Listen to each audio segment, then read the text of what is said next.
দেখো, আমরা কম বেশি সবাই নামাজ পড়ি, আর নামাজ পড়তে গেলে একটু ভালো করে ঢাকাঢুকি দিয়ে নামাজ পড়তে হয়। আর এরকম যদি একটা বরখা থাকে তাহলে নামাজ পড়াটা খুব সুবিধা হয়।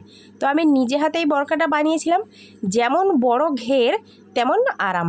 তো একদম বাড়িতে যে আমরা সুতির ওড়নাটা ব্যবহার করি, পুরানো ওড়না হোক বা নতুন ওড়না, এরকম ওড়না হলে এই সুন্দর একটা বরখা তৈরি করে নেওয়া যায়। আর আমার নিজের হাতে আমি এই ওড়না দিয়ে এই বরখাটা বানিয়েছি। তোমরা আমার বাড়ির আশেপাশে যদি কোনো বন্ধু এই ভিডিওটা দেখে থাকো, তাহলে আমার কাছ থেকে এই বরখাটা তৈরি করে নিয়ে যেতে পারো। আর নামাজ পড়ার সময় ভীষণ কমফোর্টেবল ফিল হয় এই বরখাটা দিয়ে। তো অবশ্যই ভিডিওটা দেখার পর যদি মনে করো, তাহলে আমার বাড়িতে এসে এরকম বরখা তৈরি করে নিয়ে যেতে পারো। শুধু সুতির পুরানো যে কোনো বাড়িতে ব্যবহার করা ওড়না হলেই হবে। খুব সুন্দর ওড়নাটা, তোমাদের ভালো করে একটু দেখিয়ে দিই। একদম পুরানো একটা জিনিস দিয়ে আমি এটা বানিয়েছি। আর এই যে পাড় ছিল, সেই পাড়টা তুলে নিয়ে আমি এইভাবে ডিজাইন করে দিয়েছি। আর অনেকটা বড় ঘের। তো ভিডিওটা দেখার পর বন্ধুদের মাঝে একটু বেশি করে শেয়ার করে দিও, যাতে করে আশেপাশে যে সমস্ত বন্ধুরা আমার বাড়ির কাছে আছে তাদের যেন উপকৃত হয়, তারা এসে যদি তৈরি করতে পারে তাদের কাজে আসবে।